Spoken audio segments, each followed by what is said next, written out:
Welcome to section 19.4b. Alright, gentle people, in the latter half of this section is probably one of the toughest concepts for students to grasp, and that is the concept of optical isomers.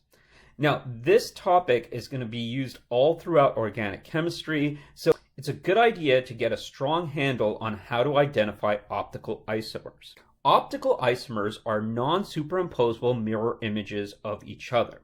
What I mean by this is that the molecule has the same number and type of atoms, all the angles are the same, however, the atoms are arranged in space differently. Because they are arranged in space differently, they are inherently different molecules. To help explain this topic, let's take a look at some real objects and some models. Alright, ladies and gentlemen, what I want to talk to you guys about is chirality. So if we're going to talk about chirality, one of the best examples is your hands. So let's go ahead and take one of my hands and generate the mirror image of this hand. So what I can do is I can place a mirror right in front of my hand, and what you guys will notice is I will generate my other hand. Now my hands are mirror images of each other. So the next thing I want to do to check for chirality is I want to go ahead and try to superimpose these two objects. So what that means is I'm going to lay each object on top of each other, trying to match each component.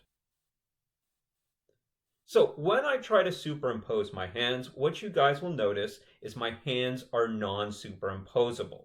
What you guys will see is that even though my palms are facing you on both of my hands, and the back of my hands are facing me, my thumbs are pointed in different directions. So I cannot lay my hands exactly on top of each other. Now you might say, well, why don't you put your thumbs together and so lay them together and check it for superimposability? So if I go ahead and lay my thumbs on top of each other, what you will notice is all my fingers match up, however my palm and the back of my hand don't match up. On this hand, you guys will see that this hand, my palm is facing you guys. The palm of this hand is facing myself. So again, the components are orientated in different ways. So my hands are non-superimposable mirror images. Each of my hands are chiral. And that means that each of your hands are orientated in a specific fashion. What that means is that if I were to give you a picture of one of my hands and I didn't have the rest of my body connected to it, you could tell if the picture was my left hand or my right hand. So since you're able to distinguish between my right hand and my left hand, another thing that you can do is note that my hands are going to interact with objects differently. So let's say that I wanted to go buy a baseball glove. You guys can think of any glove where there's like grips or padding on only one side of the glove. Now, if I wanted to go buy a baseball glove for my left hand, what you guys will notice is that I can put the glove on, the padding is on the palm of my hand. Now, if I were to take that left-handed glove and try to put it on my right hand, if I stuck my thumb in the thumb hole, the padding would come onto the other side. If I try to put the padding on my palm, well, my thumb wouldn't find that thumb hole. So in this way, my hands interact with objects that have handedness themselves. And so whenever an object has a handedness, we call that molecule chiral. Now we're going to apply the same kind of treatment to molecules. All right, ladies and gentlemen, let's go ahead and look at this using molecules. So what you guys will see here is I have a tetrahedral molecule. So remember, all the angles right here are 109.5. Now at the center of my tetrahedral molecule is going to be a black sphere. On top, red sphere, yellow sphere, and blue sphere, and green sphere are on the bottom. Now what I'm going to do is I'm going to generate a new molecule. And to do this, I'm going to put a mirror plane right here. Now if I do a mirror plane, what I generate is this molecule right here. So what you guys will see is the blue spheres are in the back, the yellow spheres are in the front, the red spheres are up on top, and the green spheres are pointed on the outside. So again, my mirror is between these two molecules. Now what you guys will notice is in both of these molecules, they are made out of the same atoms and the same type of atoms. There's one black, one red, one blue, one yellow, and one green. Now, all the angles are the same. They're all 109.5 degrees away from each other. So they're not geometric isomers, and they're not structural isomers. However, these two molecules are different. These are mirror images of each other, but they're non-superimposable. What we can do is we can try to superimpose these two molecules. And what I mean by that is let's try to make them look like each other. So what I can do is try to match where the green ones are pointed. Now what you guys will see is the greens are pointed to the left. You guys will see the reds are still pointed up, but what you guys will notice is that the yellows and the blues have switched positions. Now what I can do is try to match the yellow and the blue. If I try to do that, what you guys will right away notice is that my red is going to be pointed down. It's pointed in a different direction. No matter how I orientate this molecule, there is no way for them to look exactly like each other. There is no way to rotate this molecule such that everything is pointed in the same direction. These two molecules are fundamentally different. You can envision them as the right-handed molecule and the left-handed molecule. They're going to have different interactions with other molecules, and some of their properties are different. For example, the way that they turn polarized light. This molecule is chiral, and this molecule is chiral. Each of them have a handedness to them, and you will be able to distinguish one from the other. So ladies and gentlemen, I hope that made sense to you guys. And on this slide, what you guys will see are optical isomers. On this side of the slide, you guys will see the same example that I showed you through models. Here's a tetrahedral example where each one of these are chiral molecules. On this side of the slide, you guys will see octahedral complexes that are chiral. Remember what chiral means. Chiral is a property. If something is chiral, that means it is non-superimposable with its mirror image. Now, when you have a pair of molecules, these are said to be enantiomers of each other. The enantiomer of this molecule is this molecule. The enantiomer of this molecule is that molecule. So you can think this like a domestic partnership where these are partners and the partners are mirror images that are non-superimposable. Even though they're connected to each other the same way and have the same angles, they're arranged in space differently.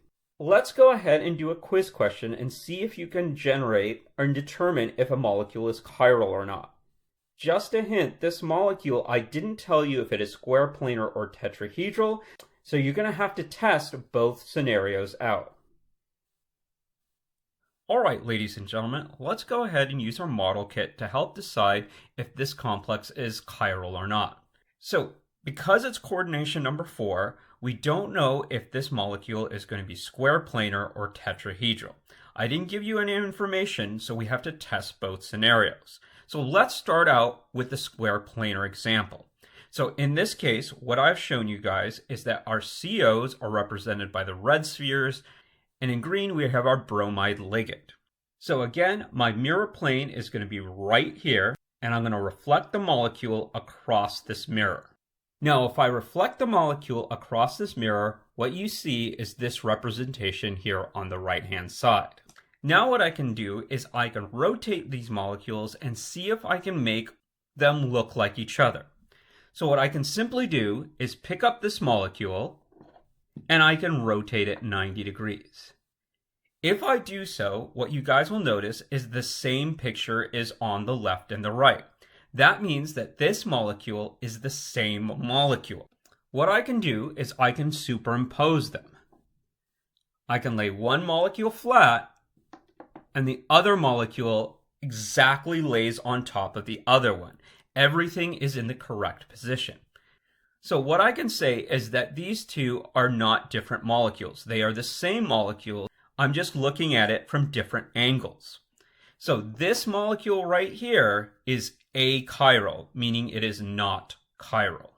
Now, while models are a good idea, sometimes you won't have them available to you. So it is a good idea to see if you can draw these out without the aid of a model. So let's go ahead and run the two scenarios out. What you guys will notice is that I have a transition metal complex with coordination number 4. That means that this can either be square planar or tetrahedral. So let's go ahead and test both cases and see if any one of these options can be chiral. So let's go ahead and test the square planar scenario out first. So I'm going to draw my metal center, and in square planar, everything is in the same plane, so I can draw 4 normal bonds. In this case, I'll make my life easier by abbreviating my ligand. I'll make my carbon monoxide ligand A, and I'll make my bromine ligand B. So I can go ahead and place this around my square planar complex. Now what I have to do is I have to draw the mirror image. So I'm going to draw my mirror plane. I still have my gold in the center, and it still has 4 bonds in plane. Now I'm going to mirror the ligand's locations. The A's are reflected into the center. I have an A up on top, and finally I have a B pointed towards the outside. Now what I have to do is I have to see if there's any way that I can rotate this molecule right here and turn it to look like the molecule on the left-hand side. Now, you're not allowed to break any bonds. You're not allowed to flip the molecule. All you're supposed to do is rotate the molecule. And so what I'm going to do is I'm going to rotate the molecule clockwise. So to help keep track of things, I'm going to label each one of these A's. I'm going to label this A1, A2, and A3. So now what I'm going to do is I'm going to rotate this molecule right here 90 degrees. So A3 goes onto the bottom, A2 goes to the right, A1 is going to go up top, and then finally B is going to take that last position. Now what you guys will see is that these two molecules are the same. That means they will lay upon each other and they are superimposable. So this molecule here is not chiral. It is achiral. So let's go ahead and take a look at the other scenario. All right, ladies and gentlemen, let's take a look at the other scenario, the tetrahedral case.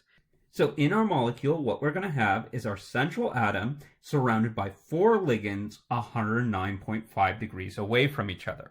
We're going to have 3 red ones, which are going to represent our carbon monoxide ligand, and 1 green one, which is going to represent our bromide ligand. So again, I'm going to put a mirror plane right next to my molecule to generate another representation. So here's my mirror image of that molecule. So what we're going to do is we're going to rotate one of these molecules to see if it looks like the other one. So what I'm going to do is I'm going to take this molecule on the right and spin it just a little bit. Now what you guys can see is these molecules look exactly like each other. We have every ligand pointed in the same direction. If I was allowed to make molecules pass through each other, what you can see is I can superimpose them. They lay right on top of each other.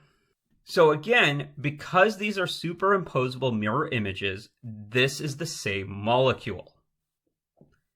This molecule is achiral, it is not chiral. So again, it's a good idea to learn how to draw these on a 2-dimensional piece of paper. So again, we're going to explore the tetrahedral configuration. So to draw a tetrahedral, we put our central atom, and then we're going to draw the tetrahedral geometry, which is line, line, dash, wedge. Line, line, wedge, and dash. Now I'm going to go ahead and place my ligands. Once I got all my 4 ligands, I'm going to draw my mirror plane. So again, I'm going to drop my mirror plane, and now what I'm going to do is I'm going to draw the mirror image. So I'm going to start with the metal in the center, and I'm going to go ahead and I'm going to draw the molecular geometry. So line, line, wedge is towards the mirror, and the dash is towards the mirror as well. I'm going to go ahead and place my ligands appropriately. So B is connected to the dash going backwards, and all the other A's make up the other spot. So again, we're going to try to rotate this molecule to see if we can generate the molecule on the left-hand side. Now what I'm going to do this time is I'm going to draw the axis through the molecule. So the axis is going through the A and the AU. And I'm going to rotate like this. So again, we've got our metal in the center, line, line, dash, wedge. And let's go ahead and follow everything out. So again, just to keep track of things, I'm just going to label my A's 1, 2, and 3. A1 does not move position because that is the axis of my rotation. What I see is that A3 is going to be pointed to the left. A1 is going to go towards me. And finally, B is going to go to the back. Now, what you guys will see is that this molecule is the same as the one that I started out with. So all three of these molecules are the same molecule. I'm just looking at it from a different angle. So again, this molecule is achiral because it is superimposable with its mirror image. So the answer that you guys should have chose for this question is that both of them are achiral, meaning both of them are not chiral. Now what we've done so far is we've treated each molecule that we've discussed as only having one type of isomer, when that's not necessarily the case.